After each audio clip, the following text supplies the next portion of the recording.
যদি মব সৃষ্টি করার কারো ইচ্ছা থাকতো তাহলে তো আমরা এখানেই বসে থাকতাম। আমরা তো অলরেডি আজকে আমাদের প্রোগ্রামটা সমাপ্ত ঘোষণা করেছি, এবং তারা যখন যৌক্তিক এই জায়গায় সিদ্ধান্ত দিয়েছে আমাদের দাবিগুলোতে, তখন কিন্তু আমরা আবার সবাইকে মাত্র বলেছি যে আমরা সবাই আমাদের নির্বাচনের মাঠে ফিরে যাব।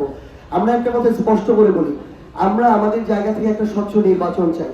যেই করাপ্টেড নির্বাচনের কারণে, যেই দুর্নীতির কিংবা দামি কিংবা রাতের নির্বাচনের কারণে স্বৈরাচার তৈরি হয়েছে, সেই নির্বাচনের মেকানিজম করতে দিয়ে আমরা আরেকটা স্বৈরাচার হতে দিতে পারি না। আপনারা শুধু একটা জিনিস আমাদেরকে বলেন, বাংলাদেশের 300 আসনে, এমনকি বিএনপি চেয়ারপারসনের আসনে এই পঞ্চগড় এক ছাড়া আর 299টার কোথায় এভাবে ব্যানার বা ফেস্টুন করা হয়েছে? নির্বাচন কমিশন তো এটাকে বলছে, ব্যানার বলছে না। নির্বাচন কমিশন রিটার্নিং অফিসার যেটা জানিয়েছে না, আমরা আমাদের জায়গা থেকে এটা কথা বলেছি এবং আমরা আমাদের জায়গায় অভিযোগটা পুনরায় করেছি। আমরা একটা জিনিস স্পষ্ট করে বলি, এই জন্য নির্বাচন কমিশনকে নিয়ে বলেছি, নির্বাচন কমিশন যদি কোনো দল বা ব্যক্তির দ্বারা প্রভাবিত হয়ে তাদের জায়গায় নতুন করে সংজ্ঞায়ন তৈরি করে, তাহলে বাংলাদেশের 299 আসনের কেউ এটা বুঝলো না, তাদের ওই ডেফিনেশন সংজ্ঞা আর একটা আসলে ওনারা অনেক বেশি বুঝে গেল, এটা তো হওয়ার কথা ছিল না। আরএফএল চেয়ার, ক্ষমতার নয় সমতার চেয়ার। আমরা আমাদের জায়গা থেকে এটা পুনরায় আবার এটা আপিল করার কথা বলে এসেছি এবং এটা আমরা করব।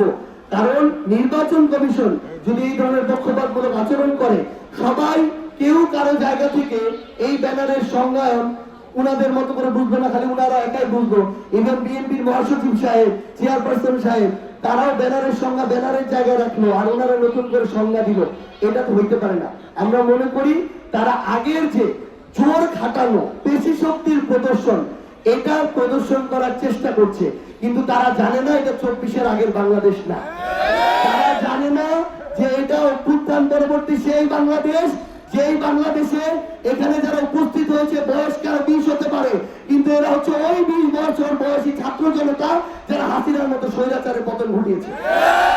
আমরা একদম স্পষ্ট করে একটা কথা বলি, আগের ওই দিনটা আসলে নাই।